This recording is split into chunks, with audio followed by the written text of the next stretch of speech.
अगला जो पॉइंट है वो है सामाजिक न्याय का। सामाजिक न्याय जो है वो एक मूलभूत अधिकार है। इसका उद्देश्य सामाजिक असंतुलन को दूर करके कल्याणकारी राज्य की स्थापना करना है।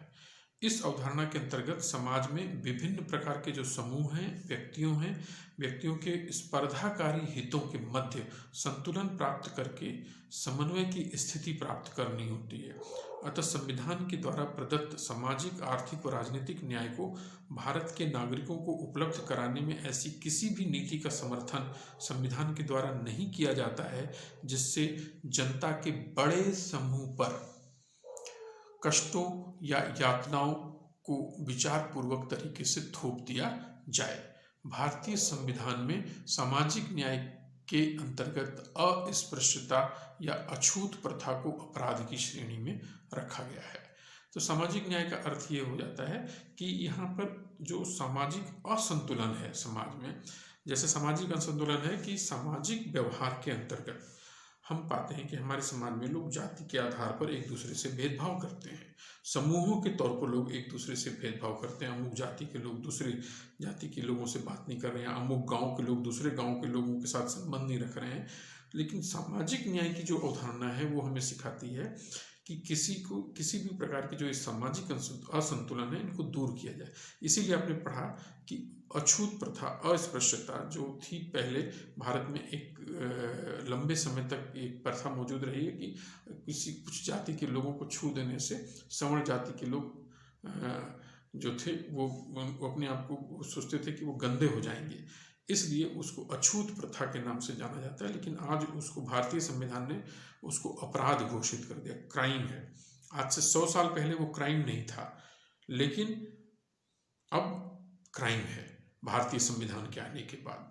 तो वो क्यों? क्योंकि वो ये सिखाता है कि समाज में, भारतीय समाज में रहने वाले सभी नागरिकों को ये समझना पड़ेगा कि अछूत प्रथा क्राइम है और इससे कोई जातिगत भेदभाव नहीं किया जा सकता। तो जो लोग राजनीतिक प्रक्रिया में भाग ले रहे हैं उन लोगों को इन चीज़ों के प्रति जागरूक होना जरूरी है। तो सामाजिक न्याय जो है वो भारत की संविधान की प्रस्तावना का एक मूलभूत अधिकार माना गया है और इसका उद्देश्य है कि सामाजिक असंतुलन को दूर किया जाए और उसके बाद भारत में कल्याणकारी राज्य की स्थापना की जाए। और कल्याणकारी राज्य वो होगा जो समाज के सभी वर्गों को लाभ पहुंचाएगा, किसी विशिष्ट वर्गों के लिए वो मौजूद नहीं है।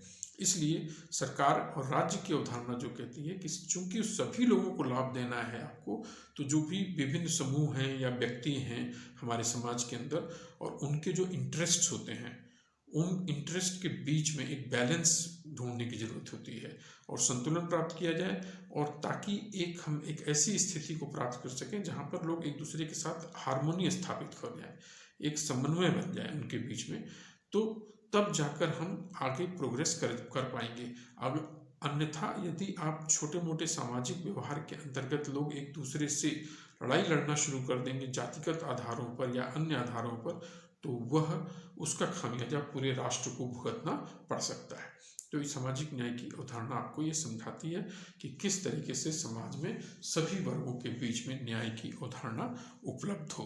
तो किसी भी ऐसी नीति में जिसमें समाज के किसी वर्ग के ऊपर, जनता के बड़े समूह पर कोई कष्ट या यातना को विचारपूर्वक तरीके से थोप दिया जाए, जैसे अगर आप ये थोप देते हैं कि नहीं अमुक जाति के लोग ही जो हैं वो क्या कहते हैं स्कैवेंजिंग का कार्य करेंगे। स्कैवेंजिंग मतलब जैसे जो आपके क्या कहते हैं मेहतर का कार्य करते हैं कि सिर्फ वही करेंगे और कोई नहीं करेगा, तो यह यातना थोपना है उन लोगों के ऊपर कि उन व्यक्तियों के ऊपर जातिगत तरीके से। लेकिन भारत की जो स्वतंत्र भारत में जो संविधान अपनाया है उन्होंने इस चीज़ को गलत माना है और उन्होंने कहा कि ऐसा कोई भी कानून नहीं बन सकता इस देश में जिसमें किसी के ऊपर आप यातना या कष्ट थोप दें कानून के द्वारा। यह बिल्कुल भी नहीं किया जाएगा, चाहे कोई भी नीति उपलब्ध क्यों न हो जाए। इसीलिए भारतीय संविधान ने सामाजिक न्याय के अंतर्गत अछूत प्रथा को अपराध की श्रेणी में रखा है।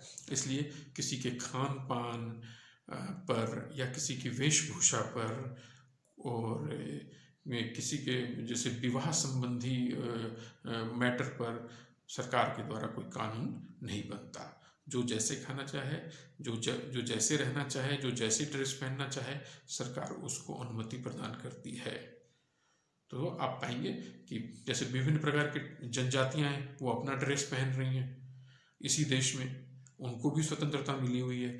कश्मीरी हैं, वो अपना ड्रेस पहनते हैं, उनको भी स्वतंत्रता मिली हुई है। और आप पाएंगे कि बॉलीवुड की जो हीरोइनें हैं, वो हीरोइन हैं, वो अपना ड्रेस पहनते हैं, उनको भी स्वतंत्रता मिली हुई है। तो वो कैसे मिलती है? सामाजिक न्याय की अवधारणा में। किसी को भी किसी के रहन सहन पर या खान पान पर या उनके पहनावे पर आपको कमेंट करने की जरूरत नहीं है। सामाजिक न्याय ये सिखाता है, इसलिए हमको और आपको अपने व्यवहार को यहाँ पर संयत रखना पड़ेगा। और जो खाना, जो इसी तरह से खान पान में है, कुछ लोग शाकाहारी होते हैं, कुछ लोग मांसाहारी होते हैं। तो जो शाकाहार रखना चाहता है शाकाहार रहे, जो मांसाहारी होना चाहता है मांसाहारी रहे। इसके लिए सरकार की तरफ से कोई ये थोपा नहीं जा सकता कि नहीं सारी जनता हिंदुस्तान की शाकाहारी रहेगी या सारे लोग जो हैं मांसाहारी रहेंगे। ये सब चीज़ों से राज्य को और सरकार को अपनी दूरी बनानी होती है और उनको इस प्रकार का कोई भी कानून जो है वो वहाँ पर नहीं बनाना है। उनको ध्यान रखना है कि सामाजिक न्याय की अवधारणा के विपरीत हो जाएगा। तो यह हमको आपको यहाँ पर समझना पड़ता है। अगला जो पॉइंट है वो है स्वतंत्रता, समानता व बंधुत्व का। तो लोकतंत्र की सार्थकता तभी होती है जब नागरिकों को स्वतंत्रता के अधिकार प्रदान किए जाएं। संविधान में भारत के नागरिकों को विचार अभिव्यक्ति, विश्वास, मान्यता व पूजा संबंधी अधिकार प्रदान किए गए हैं तथा इन अधिकारों को असीमित रूप से प्रदान नहीं किया गया है, बल्कि सामाजिक संयम तथा सामान्य सुख के लिए अधिकतम लोगों की स्वतंत्रता के नियम के अधीन प्रदान किया गया है। किसी को भी असीमित रूप से अधिकार नहीं है कि मान्यता वो पूजा संबंधी कार्य कर ले हर जगह। वो अपने विचार अभिव्यक्ति को नहीं, उसको भी विचार अभिव्यक्ति को भी संयम के अंतर्गत रखना है, अपनी पूजा पद्धति को भी संयम के अंतर्गत रखना है, अपनी विश्वास और मान्यता को भी संयम के अंतर्गत रखना है। लेकिन भारतीय संविधान किसी भी वर्ग को यह छूट नहीं देता है कि आप अपने विचारों को दूसरे के ऊपर थोप दें। तो ये आपको समझना है और उस संयम को बरतना है अपने इन सब कार्यों में। लोकतंत्र में समानता के सिद्धांत के अंतर्गत सभी नागरिकों को अपने व्यक्तित्व के सर्वोत्कृष्ट विकास हेतु अवसरों व स्थिति की समानता प्रदान की गई है। अतः राज्य के द्वारा धर्म, प्रजाति, जाति, लिंग, जन्म स्थान के आधार पर नागरिकों के बीच कोई भेदभाव नहीं किया जाएगा। राज्य के द्वारा सभी सार्वजनिक स्थानों को सभी नागरिकों के लिए उपलब्ध करवाया जाएगा। इसीलिए आप देखते हैं कि आप ट्रेन में जा रहे हैं तो कोई आपसे आपका धर्म, जाति, लिंग नहीं पूछता। आप ट्रेन का टिकट खरीदेंगे और आप बैठ जाते हैं। आप किसी पब्लिक पार्क में जा रहे हैं, कोई भी आपसे नहीं पूछ रहा है कि आप किस जाति के हैं, किस लिंग से आ रहे हैं, किस धर्म से हैं, क्या जन्म स्थान है आपका। इन सब पर कोई भेदभाव नहीं किया जाएगा। तो आपको कहीं रोका नहीं जा सकता भारत के किसी नागरिक को। उन सब सार्वजनिक जगहों पर उसको जाने की छूट है। तो इसलिए ये सब किस तरीके से है कि नागरिकों को अपने व्यक्तित्व के विकास के लिए अवसरों की समानता की स्थिति उपलब्ध कराई जाती है। ऐसे कदमों से समानता की अवधारणा को लागू किया गया है। बंधुत्व की भावना का अर्थ है भारत देश की एकता व अखंडता के लिए महत्वपूर्ण है। तो भारत देश में चूंकि अनेकों धर्म को मानने वाले हैं, अनेकों संस्कृतियों को अपनाने वाले हैं, अनेकों जातियों के लोग रहते हैं, इन सभी बहुल प्रकार के लोगों को एक सूत्र में बांधने का कार्य बंधुत्व का है। यही भावना एकता को पैदा करती है कि हम सब एक ही धरती के संतान हैं। संविधान का बंधुत्व का दर्शन इसी धारणा को व्यक्त करता है। इसीलिए आप देखते हैं कि भारत सरकार इस पर बहुत जोर देती है और जगह जगह ये लिखवाया जाता है कि कश्मीर से कन्याकुमारी तक हम एक हैं। ये बंधुत्व की भावना का है। तो आप कश्मीर में जाएंगे तो वहाँ भी ये वाक्य मिलेगा लिखा हुआ, और तमिलनाडु में भी जाएंगे तो वहाँ भी ये वाक्य लिखा मिलेगा। तो यह एक बंधुत्व की भावना को उत्पन्न करने के लिए किया जाता है। धर्मनिरपेक्ष राज्य। धर्मनिरपेक्ष राज्य का अर्थ है कि भारत राज्य के द्वारा सभी धर्मों को समान संरक्षण प्रदान करता है। भारत राज्य किसी भी धर्म का नहीं हो, सबको समान संरक्षण प्रदान करता है। राज्य का अपना कोई धर्म नहीं होता। धर्मनिरपेक्ष राज्य की अवधारणा का प्रश्न आस्था का नहीं है बल्कि कानून का है। ये कानूनी प्रश्न है कि राज्य जो है कानूनी तौर पर किसी भी धर्म का साथ नहीं देगा।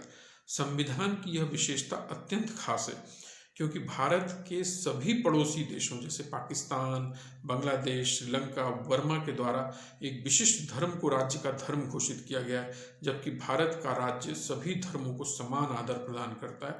और इसी वजह से, चूंकि हम भारत में हम सभी धर्मों को समान आदर प्रदान करते हैं, हमारी धर्मनिरपेक्षता, राज्य की स्थिति हमारी धर्मनिरपेक्षता होने से हम दुनिया में एक अलग स्थान प्राप्त करते हैं। इसलिए भारत का संविधान स्वयं को धर्मनिरपेक्ष राज्य के रूप में स्थापित करता है। फिर है व्यक्ति का सम्मान। संविधान में व्यक्ति का सम्मान को एक आदर्श के रूप में प्रस्तुत किया गया है। यानी हर एक व्यक्ति है जो भारत का नागरिक, उसका अपना एक रेस्पेक्ट है और हमको उस व्यक्ति के व्यक्ति होने के नाते उस रेस्पेक्ट को हमें जो है स्वीकार करना है। तो संविधान के द्वारा सभी व्यक्तियों को समान रूप से अधिकार दिए गए हैं ताकि वह अपने अधिकारों को न्यायालय के द्वारा भी क्रियान्वित कराने में सक्षम हो सके। तो व्यक्ति को कानूनी तौर पर यह अधिकार मिला है कि वो न्यायालय में आए और अपने अधिकारों की रक्षा करा सके। यह मूल अद्भुत अधिकार पर्याप्त नहीं हो तो संविधान में नीति निर्देशक तत्वों की सहायता से व्यक्ति की सम्मान की रक्षा करने में वो कामयाब हो सके। उदाहरण स्वरूप, प्रत्येक व्यक्ति को जीवन यापन के लिए पर्याप्त साधन उपलब्ध करवाना, 39A ये भारतीय संविधान की धारा है। कार्यस्थल पर न्यायपूर्ण एवं मानवीय परिस्थितियों को उपलब्ध कराना, ये संविधान का अनुच्छेद 42 है आदि। अतः व्यक्ति के सम्मान एवं गरिमा को संविधान अत्यंत महत्वपूर्ण स्थान प्रदान करता है। इसी क्रम में महिलाओं के लिए विशेष आरक्षण व अन्य सुविधाएं प्रदान की जाती हैं। इसी वजह से आप पाएंगे कि महिलाओं के लिए आरक्षित कूपा होता है, ट्रेन में सीटें रिजर्व की जाती हैं। वह व्यक्ति का सम्मान किया जा रहा है सिस्टम के द्वारा, और भारतीय संविधान में इसलिए उनको ये चीज़ें उपलब्ध कराई जाती हैं कि अगर हमें वो कानूनी तौर पर वो आरक्षित हैं, इसलिए व्यक्ति जो है वो उस पर दखलंदाजी नहीं कर सकता। इस प्रकार राजनीतिक, सामाजिक व आर्थिक लोकतंत्र की अवधारणाओं के साथ समानता व बंधुत्व की भावना को मिश्रित करके महात्मा गांधी जी के सपनों के भारत के निर्माण का संकल्प ही हमारे संविधान का दर्शन है, और यही हमारे संविधान की प्रकृति को बताता है कि हमें किस तरीके से व्यवहार करना है राजनीतिक परिस्थितियों में। और भारतीय संविधान जो है वह अपने सभी नागरिकों से इसी प्रकार का व्यवहार की उम्मीद करता है। इसी फ्रेमवर्क में जो ये बताई गई हैं पॉइंट्स, इन्हीं सब पॉइंट्स के फ्रेमवर्क में हिंदुस्तान की राजनीतिक प्रक्रिया को चलाए जाने का प्रश्न उठता है। अब इसी के साथ आपका यह यूनिट यहाँ पर समाप्त हो जाता है। अब आपको हम आगे के वीडियोस में दूसरे यूनिट के बारे में बात करेंगे। Thank you so much.